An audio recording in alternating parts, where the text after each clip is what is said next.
Technology is not a way out of Overshoot. It is a slower way in. These are salient words from Acharya Prashant. I'll share some wisdom from his very smart commentary published last week in The Guardian. But I'll also discuss this news item. The Nobel Prize in Economics was awarded in October to an economics professor for having explained innovation-driven economic growth, and to two other economics professors for the theory of sustained growth through creative destruction. Stick around for this episode of the GrowthBusters podcast. When pushers are honored for keeping us addicted to growth, who are you going to call? Calling. Call the GrowthBusters. Whoa. Well, welcome to the GrowthBusters podcast about coming to terms with limits to growth. In this podcast, we roast the growth pushers and toast the transition towns, degrowthers, steady-staters, child-free, and others who get that there are limits to growth and small is beautiful. I'm Dave Gardner, director of the documentary GrowthBusters, Hooked on Growth, and founder and senior counselor here at the Center for Growth Addiction Recovery. Learn more about us at growthbusters.org and see the documentary at growthbustersmovie.org. Now, Stephanie's not joining me for this episode, but don't worry, she'll be back. It's just challenging for us to get our schedules in sync, so we decided that every now and then I'll just pop in with a random episode on my own. So I'm flying solo today. We'll see how that goes. Before we get into this episode, I want to thank you, the listeners, and especially those of you who are helping us keep the lights on when we're in the room, by way of your charitable contributions. Stephanie and I really appreciate it.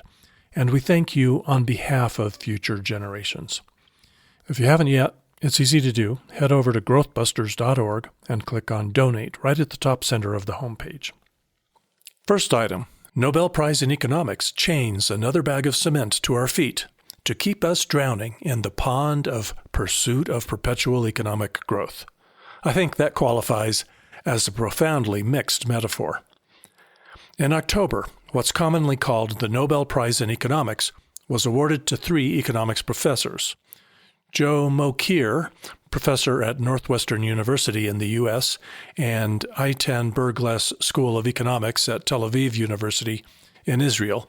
I may butcher pronunciation on a few names in this episode. Please forgive me. I'll do my best.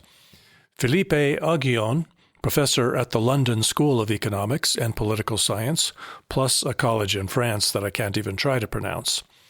Peter Howitt, professor at Brown University in the United States. Let me share a few words from the press release. Over the last 2 centuries, for the first time in history, the world has seen sustained economic growth. This has lifted vast numbers of people out of poverty and laid the foundation of our prosperity. This year's laureates in economic sciences, Joel Mokyr, Philippe Aghion, and Peter Howitt, explain how innovation provides the impetus for further progress. Technology advances rapidly and affects us all, with new products and production methods replacing old ones in a never-ending cycle. This is the basis for sustained economic growth, which results in a better standard of living, health, and quality of life for people around the globe. However, this was not always the case. Quite the opposite. Stagnation was the norm throughout most of human history.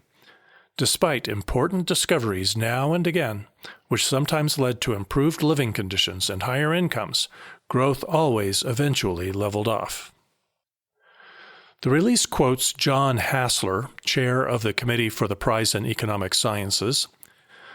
The laureate's work shows that economic growth cannot be taken for granted. We must uphold the mechanisms that underlie creative destruction so that we do not fall back into stagnation. End of quote. Now, regular listeners know I'm spotlighting this because you just cannot have never-ending economic growth on a finite planet. Every elected official would love to deliver 3% GDP growth every year. But if we could actually accomplish that, our economy would double in size every 24 years. Here's a chart I made a couple of years ago. If we start with 2023's economy, already in overshoot, and grow the economy 3% every year, in 2047, we have an economy twice as large. In 2095, it's 8 times as large. And in 2743, the economy will be 1 billion times the size of the 2023 economy. 1 billion times.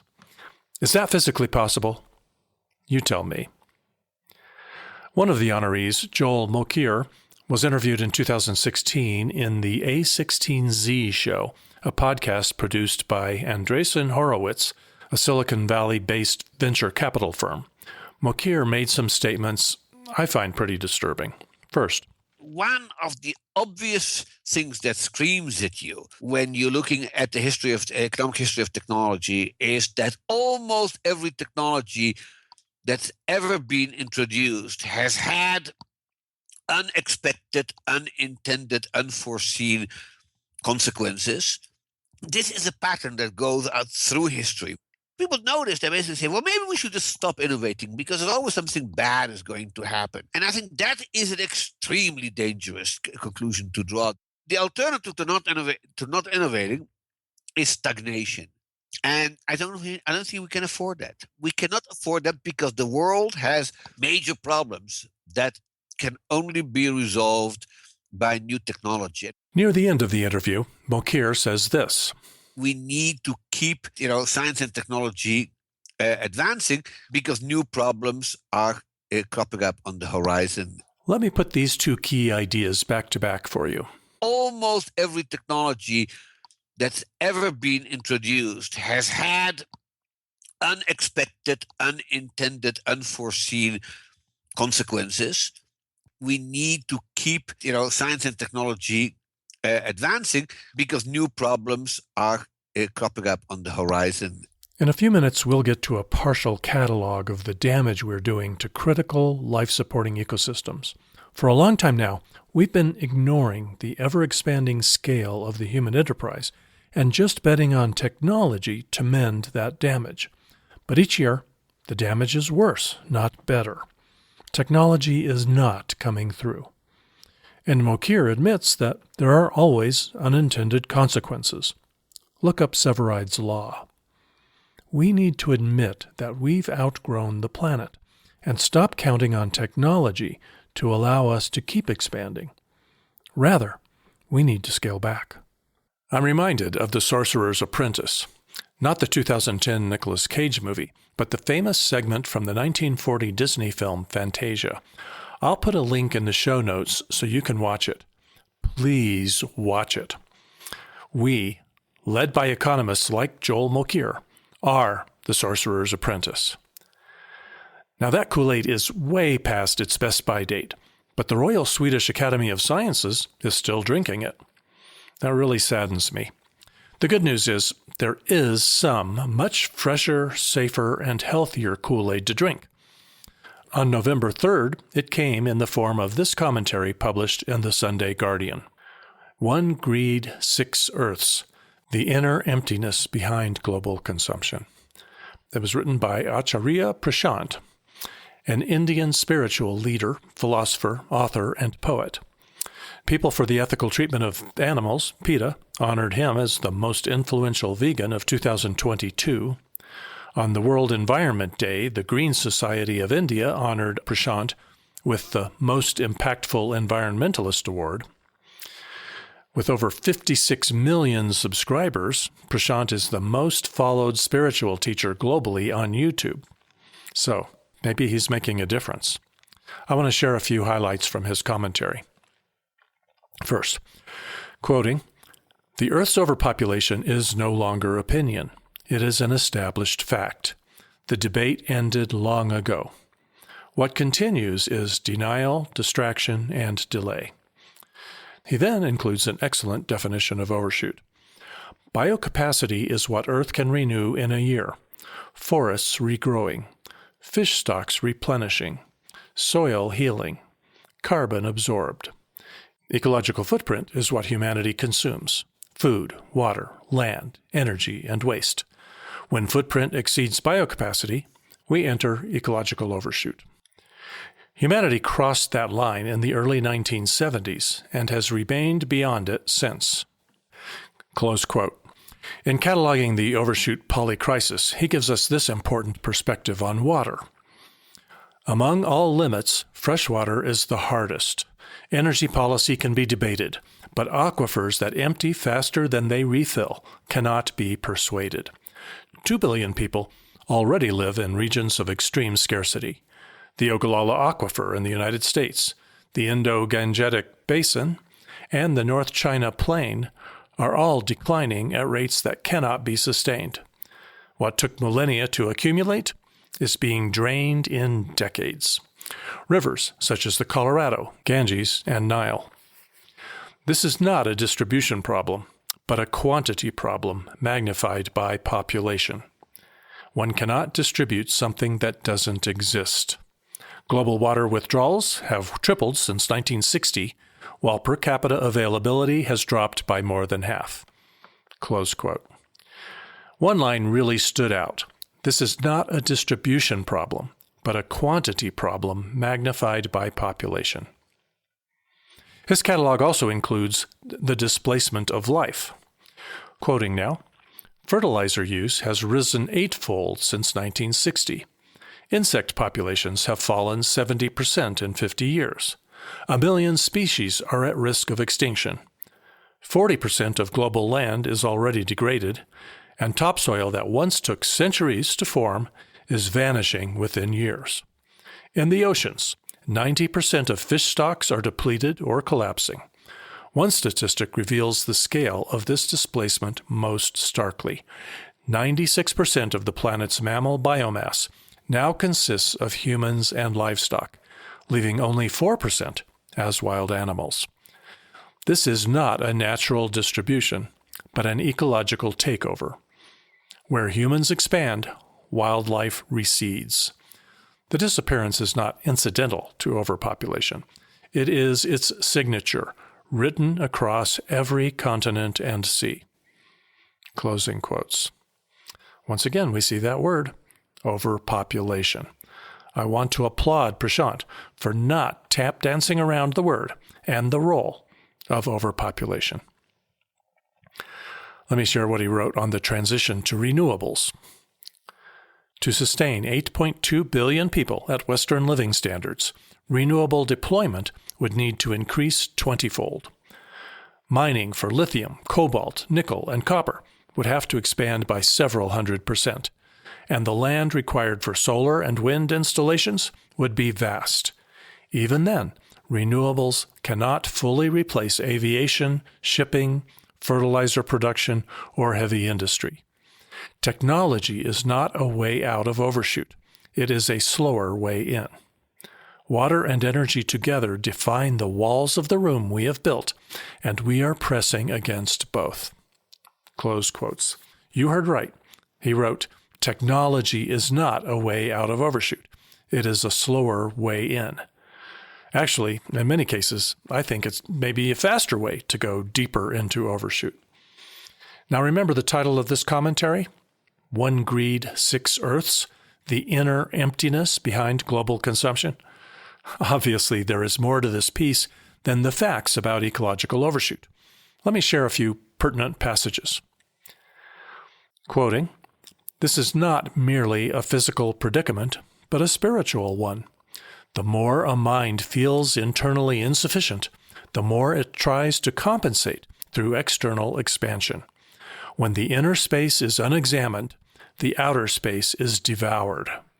Humanity builds turbines and reactors because it cannot still itself for even a moment. The real energy crisis is not outside. It is the unrest within." Close quotes. Now that gives us all, especially Nobel-winning economists, something to think about. But here's more. Nature is not alone in failing. Human systems are fracturing too. Over 1.2 billion people live in slums, and more than half of humanity lacks safe sanitation. Traffic, pollution, and sewage loads have gone over design limitations in megacities in Asia, Africa, and Latin America. Housing shortages and power outages are not design mistakes, but signs that a species has outgrown its habitat. When a system damages its own foundation, it has gone beyond its limit, and we have certainly crossed ours. In many big cities, glass buildings, freeways, and industrial zones, the very signs of development are now monuments to excess. They promise prosperity, but deliver exhaustion. Humanity is producing more, moving faster, and feeling emptier. Every crisis, whether economic or ecological, is now intertwined with a crisis of meaning. The outer systems collapse because the inner order has collapsed first. The data is not hidden. The reports are public, the measurements precise, the conclusions unambiguous. The question is no longer what is happening, but why we cannot stop. If the evidence is so clear, why does denial persist? Because to accept it is to accept defeat of the ego's fundamental premise. I can fill up my inner void through material consumption. The modern mind suffers a compulsive addiction to the fantasy of endless growth. Billionaires urging more births follow their ego's premise, not the hard science. Politicians promising expansion count votes, not aquifers. Consumers chasing purchases measure satisfaction in carbon, not consciousness. Close quote. What else did I highlight from his piece? Here's one. A civilization that defines success through accumulation will accumulate until nothing remains. The forests shrink, the aquifers fall, the soils erode, the oceans empty, the rivers dry. The species die, the climate destabilizes, and the slums expand. These are not warnings of the future. They are descriptions of the present. The earth has already answered the question of overpopulation. We just refuse to listen. And here's one more. Overpopulation and overconsumption both come from the same root, an inner emptiness that tries to fill itself by getting more material possessions or having more children. A mind ruled by fear produces children to guard against mortality. A mind ruled by ego acquires objects to cover its hollowness. All right, finally, one last one. To live wisely is not to renounce life, but to relate meaningfully with existence. The mind that sees its own boundlessness no longer seeks infinite expansion outside. Knowing itself, it knows enough. In that knowing, greed loses its glamour and growth its hypnosis. The outer crisis begins to subside only when the inner hunger ends. I've shared a lot of what Acharya Prashant wrote here because he articulated it better than I could. Thank you, sir, for these important thoughts. You can follow his work at the Prashant Advait Foundation. Link in the show notes. Again, apologies for pronunciation errors here. He launched Operation 2030 this year. A reading from his website. Operation 2030 rests on a simple fact. The outer climate mirrors the inner one. When the mind is restless and greedy, it shows up as collapsing ecosystems. Real change begins when one looks within, at decisions about family, food, and consumption. Close quote. So I'll be interested in what Prashant does with this. You may be too. You know, we really need to improve Overshoot literacy worldwide. So please share this episode with people you love or anyone who needs to learn about limits to growth. If you happen to know any Nobel Prize winning economists, share it with them. But the list could include your mayor, your governor, senator, prime minister, president, journalists. Follow the podcast so you don't miss an episode, and be sure to check out the GrowthBusters online community at groups.io. I want to thank Jake Fader for writing and producing the GrowthBusters theme you hear at the open and close of this podcast, and I want to thank Carlos Jones for singing it so well. You can learn more about the issues we discuss in this podcast at growthbusters.org. And please remember this podcast in your year-end giving. Click that donate button at the top of the page at growthbusters.org so we can continue this critical work. You can also jump on our email list. Subscribe to Dave the Planet on Substack. Follow GrowthBusting on Instagram and GrowthBusters on Facebook. Thanks for listening, sharing, and doing your part. We've got a planet to save. Some may dream to pave mountains and streams, but not me. I'm a growth buster. Some may just want more, but don't know what it's for, but not me. I'm a growth buster. Don't want a solution at the cost of pollution. They think bigger is better at the cost of the weather. But no, not us.